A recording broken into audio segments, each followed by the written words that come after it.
5 राज्यों में विधानसभा चुनाव परिणाम आ जाने के बाद 3 बड़े राज्यों में भाजपा की जीत के बाद भी आज समालोचकों, विचारकों, चिंतकों, समीक्षकों में ऊहापोह और असमंजस की स्थिति है कि मुख्यमंत्री कौन बनेगा, मुख्यमंत्री कौन नहीं बनेगा। मेरा दृढ़ मत है कि मध्य प्रदेश में शिवराज सिंह जी एक अपवाद हो सकते हैं जिनको पुनः मौका मिल सकता है। बाकी छत्तीसगढ़ और राजस्थान में निश्चित रूप से नए मुख्यमंत्री बनेंगे। श्रीमती वसुंधरा राजे जी या रमन सिंह जी किसी मुगालते में नहीं रहे कि वो मुख्यमंत्री बनाए जा रहे हैं। संभवतः संपूर्ण भारतवर्ष में हम पहले व्यक्ति थे जिन्होंने बहुत समय पहले ही कह दिया था राजस्थान में भाजपा की सरकार आएगी तो ये निश्चित मानिए मध्य प्रदेश और छत्तीसगढ़ में भी भाजपा की सरकार ही आएगी, क्योंकि तीनों ही हिंदी भाषी क्षेत्रों में जो राष्ट्रीय स्तर पर मुद्दों का ध्रुवीकरण जो होने जा रहा था या राष्ट्रीय स्तर पर जो संदेश जा रहा था वो संदेश था मोदी का सुशासन। मोदी जी के सुशासन और मोदी जी के चेहरे पर चुनाव लड़ा गया तो तीनों ही प्रदेशों में एक जैसा ही असर और एक जैसे ही परिणाम आने वाले थे। ये बहुत कम लोग भांप पाए, लेकिन मैंने बहुत पूर्व में ये कह दिया था। शिवराज सिंह जी चौहान को पुनः मौका इसलिए मिल सकता है कि वो आधी आबादी यानी महिलाओं में अत्यंत लोकप्रिय हैं, साथ में युवाओं में भी उनकी गहरी पेट है और मध्य प्रदेश के जमीनी आम धरातलीय छोटे से छोटे मुद्दों और विषयों और समस्याओं से वो पूर्णतः परिचित हैं और प्रशासनिक ढांचा और लावजामा राजनीतिक परिस्थितियां जो है उनसे निपटने में वो एकदम सक्षम व्यक्तित्व हैं। इसलिए हो सकता है 2024 के चुनाव जीतने के लिए शिवराज सिंह जी को पुनः मौका मिल जाए। लेकिन राजस्थान में श्रीमती वसुंधरा जी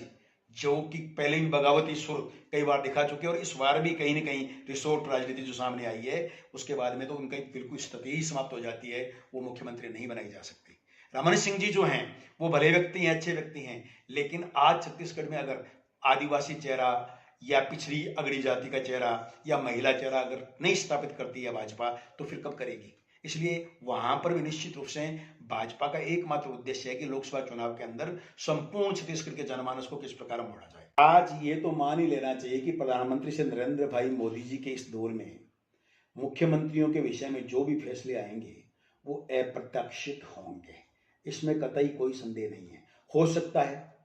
कि हम जिस व्यक्ति को दौड़ में मान ही नहीं रहे वो राजस्थान के अंदर मुख्यमंत्री का नाम बनकर सामने आ जाए, चाहे वो केंद्रीय मंत्री के रूप में आ जाए, चाहे केंद्रीय मंत्री से सांसद बने हुए एकदम युवा चेहरे के रूप में आ जाए या हारे हुए विधानसभा चुनाव के चेहरे के रूप में भी सामने आ जाए। इसलिए कुछ भी नहीं कहा जा सकता,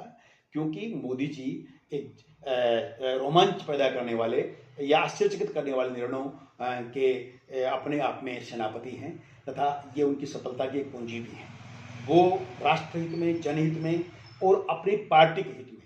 जो सर्वोच्च होता है, सर्वश्रेष्ठ होता है, वैसा निर्णय लेते हैं। वो व्यक्तित्वों के चेहरे मोहरे से या आपसी संपर्कों के दबाव में आकर कभी भी कोई निर्णय नहीं लेते हैं। और ये तो तय है कि आज की परिस्थिति में मोदी जी जो करेंगे वो होगा। इसलिए राजस्थान में श्रीमती वसुंधरा राजे जी कम से कम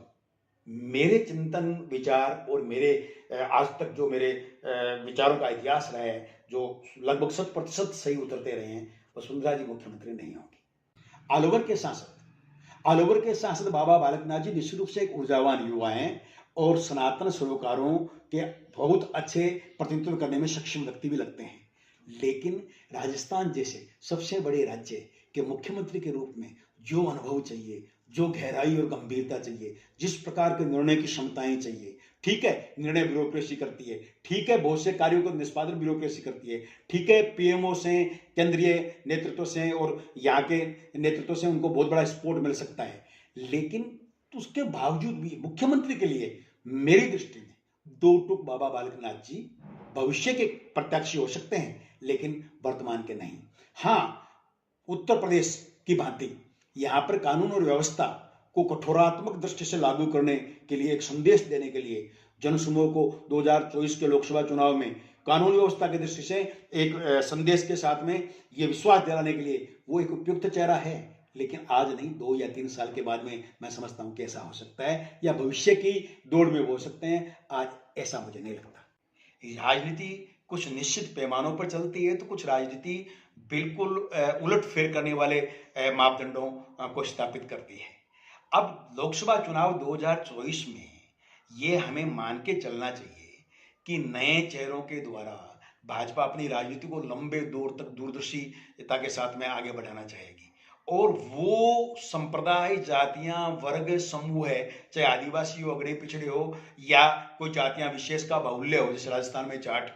जैसे राजस्थान के अंदर आदिवासी, मध्य प्रदेश, छत्तीसगढ़, तीनों में आदिवासी। तो ऐसी जातियां जो आज भी कहीं न कहीं कुछ हिस्से में कांग्रेस की परंपरागत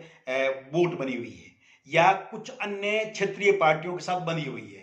उन जातियों के वोट या उन समूहों के वोट किस प्रकार भाजपा की तरफ आ सके, ये भाजपा का पहला टारगेट होगा। मुख्यमंत्री बनाने की दृष्टि से ये भाजपा का पहला लक्ष्य होगा और इस लक्ष्य से भाजपा किसी दबाव में आकर समझौता नहीं कर सकती। और आज अगर वसुंधरा जी या कोई वरिष्ठ रमन सिंह जी या शिवराज सिंह जी के नाम से अगर दबाव में अगर भाजपा समझौता करती है तो फिर भाजपा के लिए बड़ी ही आगे दुर्दशा की स्थिति आ सकती है, क्योंकि फिर छोटे छोटे नेता, छुटवैये नेता, नए नेता जो थोड़ा सा वजूद अपने क्षेत्र में रखते होंगे, थोड़ा सा राजनीतिक और वोटगत वजूद या अपनी स्थिति रखते होंगे, वो भी ऐसा ही करेंगे। इसलिए तीनों ही नए चेहरों को एक परंपरागत तौर पर रिपीट करने का तो प्रश्न ही नहीं उठता। हाँ, श्री शिवराज सिंह जी चौहान हर तरह से 2024 के चुनाव में भी प्रधानमंत्री श्री नरेंद्र भाई मोदी जी के लिए या केंद्रीय नेतृत्व के लिए फिट साबित हो सकते हैं, फिट हो सकते हैं, इसलिए उनको पुनः मौका मिल सकता है।